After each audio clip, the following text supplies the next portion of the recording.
नमस्कार दोस्तों, रकांतो story teller में आपका स्वागत है और आप सुन रहे हैं मुंशी प्रेमचंद की लिखी कहानी सेवा मार्ग।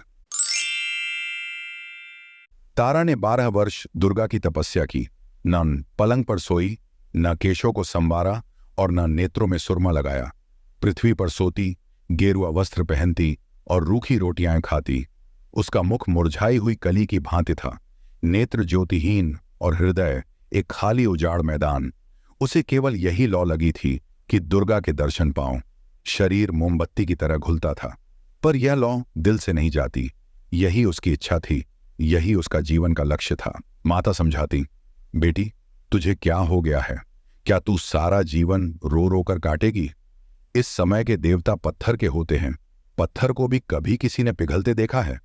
देख, तेरी सखियां पुष्प की भांति विकसित हो रही है, नदी की तरह बढ़ रही है। क्या तुझे मुझ पर दया नहीं आती? तारा कहती, माता अब तो जो लगन लगी वह लग गई। या तो देवी के दर्शन पाओगी या यही इच्छा लिए संसार से चली जाऊंगी। तुम समझ लो, मैं मर गई। इस प्रकार पूरे 12 वर्ष व्यतीत हो गए और तब देवी प्रसन्न हुई। रात्रि का समय था, चारों ओर सन्नाटा छाया हुआ था। मंदिर में एक धुंधला सा घी का दीपक जल रहा था। तारा दुर्गा के पैरों पर माथा नवाए सच्ची भक्ति का परिचय दे रही थी। यकायक उस पाषाण मूर्ति देवी के तन में स्फूर्ति प्रकट हुई। तारा के रोंगटे खड़े हो गए। वह धुंधला दीपक तेजी से जल उठा। मंदिर में मनमोहक सुगंध फैल गई और हवा में एक नई ताजगी महसूस होने लगी। देवी का उज्ज्वल रूप चंद्रमा की भांति चमकने लगा। ज्योतिमय नेत्र जगमगा उठे, होंठ खुल गए। आवाज आई, तारा मैं तुमसे बहुत प्रसन्न हूं। मांग, क्या वर मांगती है? तारा खड़ी हो गई। उसका शरीर इस भांति कांप रहा था जैसे सुबह के समय किसी किसान के कांपते स्वर में गाय गीत की ध्वनि। उसे मालूम हो रहा था मानो वह वायु में उड़ी जा रही है। उसे अपने हृदय में उच्च विचार और पूर्ण प्रकाश का आभास प्रतीत हो रहा था। उसने दोनों हाथ जोड़कर भक्तिभाव से कहा, भगवती तुमने मेरी 12 वर्ष की तपस्या पूरी की। किस मुख से तुम्हारा गुणानुवाद गाऊं?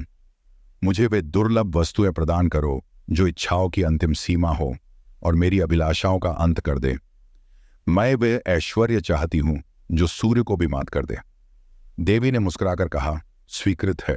तारा वह धन जो कालचक्र को भी लज्जित करे। देवी ने मुस्कुराकर कहा, स्वीकृत है। तारा वह सुंदरता जो सबसे अनोखी हो। देवी ने मुस्कुराकर कहा, यह भी स्वीकृत है। तारा कुमारी ने शेष रात्रि जागकर व्यतीत की। प्रभात काल के समय उसकी आंखें क्षण भर के लिए झपक गईं। जागी तो देखा कि मैं सिर से पांव तक हीरे व जवाहिरों से लदी हूं। उसके विशाल भवन के कलश आकाश से बातें कर रहे थे। सारा भवन संगमरमर से बना हुआ अमूल्य पत्थरों से जड़ा हुआ था। द्वार पर मीलों तक हरियाली छाई हुई थी। दासियां स्वर्णाभूषणों से लदी हुई सुनहरे कपड़े पहने हुए चारों ओर दौड़ती थीं। तारा को देखते ही वे स्वर्ण के लोटे और कटोरे लेकर दौड़ी। तारा ने देखा कि मेरा पलंग हाथी दांत का है। भूमि पर बड़े कोमल बिछौने बिछे हुए हैं। सिरहाने की ओर एक बड़ा सुंदर ऊंचा शीशा रखा हुआ है। तारा ने उसमें अपना रूप देखा, चकित रह गई। उसका रूप चंद्रमा को भी लज्जित करता था। दीवार पर अनेकानेक सुप्रसिद्ध चित्रकारों के मनमोहक चित्र टंगे थे, पर ये सब के सब तारा की सुंदरता के आगे तुच्छ थे। तारा को अपनी सुंदरता का गर्व हुआ। वह कई दासियों को लेकर वाटिका में गई। वहां की छटा देखकर वह मुग्ध हो गई। वायु में गुलाब और केसर घुले हुए थे। रंग बिरंग के पुष्प वायु के मंद मंद झोंकों से मतवालों की तरह झूम रहे थे। तारा ने एक गुलाब का फूल तोड़ा और उसकी रंगत और नरमी की तुलना अपने होठों की कोमलता से करने लगी। गुलाब में वह कोमलता न थी। वाटिका के मध्य में एक एक चमकदार क्रिस्टल जड़ित हौज था। इसमें हंस और बतख खिलोले कर रहे थे। यकायक तारा को ध्यान आया, मेरे घर के लोग कहाँ हैं? दासियों से पूछा। उन्होंने कहा, वे लोग पुराने घर में हैं। तारा ने अपनी अटारी पर जाकर देखा। उसे अपना पहला घर एक साधारण झोपड़े की तरह दृष्टिगोचर हुआ। उसकी बहिनें उसकी साधारण दासियों के समान भी न थी। मां को देखा, वह आंगन में बैठी चरखा कात रही थी। तारा पहले सोचा करती थी कि जब मेरे दिन चमकेंगे तब मैं इन लोगों को भी अपने साथ रखूंगी और उनकी भली भांति सेवा करूंगी। लेकिन इस समय धन के घमंड ने उसकी सच्ची दिली इच्छा को कमजोर कर दिया था। उसने घर वालों को स्नेह रहित दृष्टि से देखा और तब वह उस मनोहर गान को सुनने चली गई जिसकी प्रतिध्वनि उसके कानों में आ रही थी। अचानक एक तेज गड़गड़ाहट हुई, बिजली चमकी और बिजली की छटाओं से एक ज्योति स्वरूप नवयुवक निकलकर तारा के सामने नम्रता से खड़ा हो गया। तारा ने पूछा, तुम कौन हो? नवयुवक ने कहा, श्रीमती, मुझे विद्युत सिंह कहते हैं। मैं श्रीमती का आज्ञाकारी हूं। उसके विदा होते ही वायु के उष्ण झोंके चलने लगे। आकाश में एक प्रकाश दृष्टिगोचर हुआ। यह क्षण मात्र में उतरकर तारा कुमारी के समीप ठहर गया। उसमें से एक ज्वालामुखी मनुष्य ने निकलकर तारा के पदों को चूमा। तारा ने पूछा, तुम कौन हो? उस मनुष्य ने उत्तर दिया, श्रीमती, मेरा नाम अग्निसिंह है। मैं श्रीमती का आज्ञाकारी सेवक हूं। वह अभी जाने भी ना पाया था कि एक बारगी सारा महल ज्योति से प्रकाशमान हो गया। जान पड़ता था सैकड़ों बिजलियां मिलकर चमक रही है। वायु सवेग हो गई। एक जगमगाता हुआ सिंहासन आकाश पर देख पड़ा। वह शीघ्रता से पृथ्वी की ओर चला और तारा कुमारी के पास आकर ठहर गया। उससे एक प्रकाशमान रूप का बालक, जिसके रूप से गंभीरता प्रकट होती थी, निकलकर तारा के सामने निष्ठा भाव से खड़ा हो गया। तारा ने पूछा, तुम कौन हो? बालक ने उत्तर दिया, श्रीमती, मुझे मिस्टर रेडियम कहते हैं। मैं श्रीमती का आज्ञापालक हूं। धनी लोग तारा के भय से थर्राने लगे। उसके आश्चर्यजनक सौंदर्य ने संसार को चकित कर दिया। बड़े बड़े महीपति उसकी चौखट पर माथा रगड़ने लगे। जिसकी ओर उसकी कृपा दृष्टि हो जाती, वह अपना अहोभाग्य समझता, सदैव के लिए उसका बेदाम का गुलाम बन जाता। एक दिन तारा अपनी आनंद वाटिका में टहल रही थी। अचानक किसी के गाने का मनोहर शब्द सुनाई दिया। तारा विचलित हो गई। उसके दरबार में संसार के अच्छे अच्छे गवैये मौजूद थे, लेकिन वह मनमोहक आकर्षण जो इन सुरों में था से कभी अवगत न हुई थी। तारा ने गायक को बुला भेजा। एक क्षण में वाटिका में एक साधु आया। सिर पर जटाए, शरीर में भस्म रमाए। उसके साथ एक टूटा हुआ बीन था। उसी से वह प्रभावशाली स्वर निकालता था, जो हृदय के अनुरक्त स्वरों से कहीं प्रिय था। साधु आकर हौज के किनारे बैठ गया।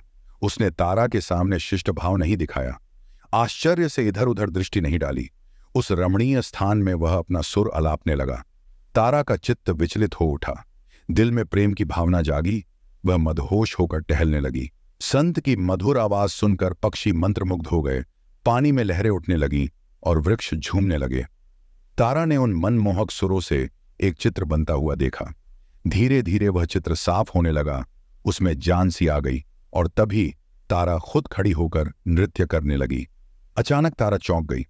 उसने देखा कि यह कोई और नहीं, बल्कि वही खुद थी। नहीं, यह सिर्फ उसका चित्र नहीं था। वह खुद ही संगीत की धुन पर नृत्य कर रही थी।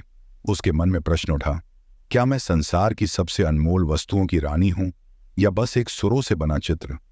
वह उलझन में पड़ गई, सिर पकड़कर बैठ गई और फिर जैसे बेसुध होकर संत के चरणों में गिर पड़ी। उसकी दृष्टि में आश्चर्यजनक परिवर्तन हो गया। सामने के फले फूले वृक्ष और तरंगे मारता हुआ हौज और मनोहर कुंज सब लोप हो गए। केवल वही साधु बैठा बीन बजा रहा था और वह स्वयं उसकी तानों पर थिरक रही थी। वह साधु अब प्रकाशमय तारा और अलौकिक सौंदर्य की मूर्ति बन गया था। जब मधुर आलाप बंद हुआ तब तारा होश में आई। उसका मन काबू से बाहर हो चुका था। वह उस अद्भुत संत के सामने पूरी तरह समर्पित हो चुकी थी। तारा बोली, स्वामी जी, ये महल, ये धन, ये सुख और सौंदर्य सब आपके चरण कमल पर निछावर है। इस अंधेरे महल को अपने कोमल चरणों से प्रकाशमान कीजिए। साधु साधुओं को महल और धन का क्या काम? मैं इस घर में नहीं ठहर सकता। तारा, संसार के सारे सुख आपके लिए उपस्थित हैं। साधु, मुझे सुखों की कामना नहीं। तारा, मैं आजीवन आपकी दासी रहूंगी। यह कहकर तारा ने आईने में अपने अलौकिक सौंदर्य की छटा देखी और उसके नेत्रों में चंचलता आ गई। साधु, तारा कुमारी, मैं इस योग्य नहीं हूं। यह कहकर साधु ने बीन उठाई और द्वार की ओर चला। तारा का गर्व चूर चूर हो गया। लज्जा से सिर झुक गया। वह मूर्छित होकर भूमि पर गिर पड़ी। मन में सोचा, मैं जो धन, वैभव और सुंदरता में अद्वितीय हूं, एक साधु की नजरों में इतनी तुच्छ। तारा को अब किसी प्रकार चैन नहीं था। उसे अपना भवन और ऐश्वर्य भयानक मालूम होने लगा। बस साधु का एक चंद्र स्वरूप उसकी आंखों में नाच रहा था और उसका स्वर्गीय गान कानों में गूंज रहा था। उसने अपने गुप्तचरों को बुलाया और साधु का पता लगाने की आज्ञा दी। बहुत छानबीन के पश्चात उसी कुटी का पता लगा। तारा नित्य प्रति वायुयान पर बैठकर साधु के पास जाती। कभी उस पर लाल जवाहर लुटाती, कभी रत्न और आभूषण की छटा दिखाती, पर साधु इससे तनिक विचलित न हुआ। तारा के माया जाल का उस पर कुछ भी असर न हुआ। तब तारा कुमारी फिर दुर्गा के मंदिर में गई और देवी के चरणों पर सिर रखकर बोली, माता, तुमने मुझे संसार के सारे दुर्लभ पदार्थ प्रदान किए। मैंने समझा था कि ऐश्वर्य में संसार को दास बना लेने की शक्ति है, पर मुझे अब ज्ञात हुआ कि प्रेम पर ऐश्वर्य, सौंदर्य और वैभव का कुछ भी अधिकार नहीं। अब एक बार मुझ पर वही कृपा दृष्टि हो। कुछ ऐसा कीजिए कि जिस निष्ठुर के प्रेम में मैं मरी जा रही हूं, उसे भी मुझे देखे बिना चैन न आए, उसकी आंखों में नींद हराम हो जाए, वह भी मेरे प्रेम मद में चूर हो जाए। देवी के होंठ खुले, मुस्कुराई, उसके अधर पल्लव विकसित हुए बोली, सुनाई दी, तारा, मैं संसार के पदार्थ प्रदान कर सकती हूं, पर स्वर्ग सुख मेरी शक्ति से बाहर है। प्रेम स्वर्ग सुख का मूल है। तारा, माता, संसार के सारे ऐश्वर्य मुझे जंजाल जान पड़ते हैं। बताइए, मैं अपने प्रेम को कैसे पाऊंगी? देवी, उसका एक ही मार्ग है, पर ही वह बहुत कठिन। क्या तुम उस पर चल सकोगी? तारा, चाहे वह रास्ता कितना भी कठिन क्यों ना हो, मैं उसे जरूर अपनाऊंगी। देवी, अच्छा तो सुनो, वह सेवा मार्ग है। सेवा करो, प्रेम सेवा ही से मिल सकता है। तारा ने अपने बहुमूल्य जड़ाऊ आभूषणों और रंगीन वस्त्रों को उतार दिया, दासियों से विदा हुई, राजभवन को त्याग दिया, अकेले नंगे पैर साधु की कुटी में चली आई और सेवा मार्ग का सहारा लिया। वह रात के आखिरी पहर उठ जाती, कुटी में झाड़ू देती, साधु के लिए गंगा से जल लाती, जंगलों से पुष्प चुनती। साधु नींद में होते तो वह उन्हें पंखा झलती, जंगली फल तोड़ लाती और केले के पत्तल बनाकर साधु के सम्मुख रखती। साधु नदी में स्नान करने जाया करते थे। तारा रास्ते से कंकड़ चुनती, उसने कुटी के चारों ओर पुष्प लगाए, गंगा से पानी लाकर सींचती, उन्हें हरा भरा देखकर प्रसन्न होती। उसने मदार की रुई बटोरी, साधु के लिए नर्म गद्दे तैयार किए। अब और कोई कामना न थी। सेवा स्वयं अपना पुरस्कार और फल थी। तारा को कई कई दिन उपवास करना पड़ता। उसके हाथों में छाले पड़ गए, पैर कांटों से छलनी हो गए, धूप की तपिश से उसका नाजुक शरीर मुरझा गया, गुलाब सा बदन सूख गया। लेकिन अब उसके हृदय में न तो स्वार्थ था और न ही अहंकार। वहां अब प्रेम का राज था। वहां अब उस सेवा की लगन थी जहां मन की अशुद्धता के स्थान पर आनंद की धारा बहती है, जहां आंसू की जगह आंखों से अमृत बरसता है और जहां दुख व विलाप के स्थान पर आनंद के स्वर गूंजते हैं, जहां के पत्थर रुई से भी अधिक कोमल हैं और जहां की हवा शीतलता से भी अधिक मनमोहक है। तारा भूल गई कि वह सौंदर्य में अनुपम हूं, धन और वैभव की विलासिनी। तारा अब केवल प्रेम की दासी बन चुकी थी। साधु को जंगल के पक्षियों और हिरणों से प्रेम था। वे कुटी के पास एकत्रित हो जाते। तारा उन्हें पानी पिलाती, दाने चुगाती, गोद में लेकर उनका दुलार करती। विषधर सांप और भयानक जंतु उसके प्रेम के प्रभाव से उसके सेवक हो गए। अक्सर रोगी मनुष्य साधु के आशीर्वाद लेने आते थे।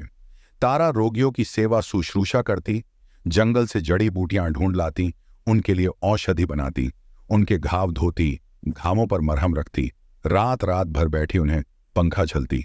साधु के आशीर्वाद को उसकी सेवा प्रभावयुक्त बना देती थी। इस प्रकार कितने ही वर्ष बीत गए। गर्मी के दिन थे, पृथ्वी तवे की तरह जल रही थी, हरे भरे वृक्ष सूखे जाते थे, गंगा गर्मी से सिमट गई थी। तारा को पानी के लिए बहुत दूर रेत में चलना पड़ता। उसका कोमल अंग चूर चूर हो जाता, जलती हुई रेत में तलवे भुन जाते। इसी दशा में एक दिन वह हताश होकर एक वृक्ष के नीचे क्षण भर दम लेने के लिए बैठ गई। उसके नेत्र बंद हो गए। उसने देखा, देवी मेरे सम्मुख खड़ी कृपा दृष्टि से मुझे देख रही है। तारा ने दौड़कर उनके पैरों को चूमा। देवी ने पूछा, तारा, तेरी अभिलाषा पूरी हुई? तारा, हां माता, मेरी अभिलाषा पूरी हुई। देवी, तुझे प्रेम मिल गया? तारा, नहीं माता, मुझे उससे भी उत्तम पदार्थ मिल गया। मुझे प्रेम के हीरे के बदले सेवा का पारस मिल गया। अब मुझे झांत हुआ कि प्रेम सेवा का ही सेवक है। सेवा के सामने सिर झुकाकर अब मैं प्रेम की भीख नहीं मांगना चाहती। अब मुझे किसी और सुख की अभिलाषा नहीं है। सेवा ने ही मुझे सम्मान, आनंद और हर चाह से मुक्त कर दिया है। देवी इस बार मुस्कुराई नहीं। उसने तारा को हृदय से लगाया और दृष्टि से ओझल हो गई। संध्या का समय था। आकाश में तारे चमकते थे जैसे कमल पर पानी की बूंदें। वायु में चित्ताकर्षक शीतलता आ गई थी। तारा एक वृक्ष के नीचे खड़ी चिड़ियों को दाना चुगाती थी कि यकायक साधु ने आकर उसके चरणों पर सिर झुकाया और बोला, तारा, तुमने मुझे जीत लिया। तुम्हारा ऐश्वर्य, धन और सौंदर्य जो कुछ न कर सका, वह तुम्हारी सेवा ने कर दिखाया। तुमने मुझे अपने प्रेम में आसक्त कर लिया। अब मैं तुम्हारा दास हूं। बोलो, तुम मुझसे क्या चाहती हो? तुम्हारे संकेत पर अब मैं अपना योग और वैराग्य सब कुछ न्योछावर कर देने के लिए प्रस्तुत हूं। तारा, स्वामी जी, मुझे अब कोई इच्छा नहीं है। मैं केवल सेवा की आज्ञा चाहती हूं।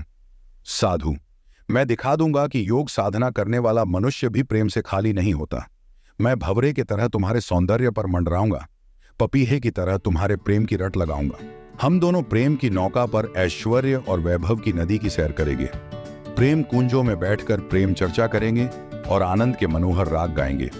तारा ने कहा, स्वामी जी, सेवा मार्ग पर चलकर मैं सब अभिलाषाओं से परे हो गई। अब हृदय में और कोई इच्छा शेष नहीं है। साधु ने इन शब्दों को सुना, तारा के चरणों पर माथा नवाया और गंगा की ओर चल दिया। उम्मीद है यह कहानी आपको प्रेरित करने और भावनाओं को छूने में सफल रही होगी। हम फिर मिलेंगे एक नई रोचक और मनोरंजक कहानी के साथ। हमारे साथ कहानी की इस यात्रा में शामिल होने के लिए आपका दिल से धन्यवाद।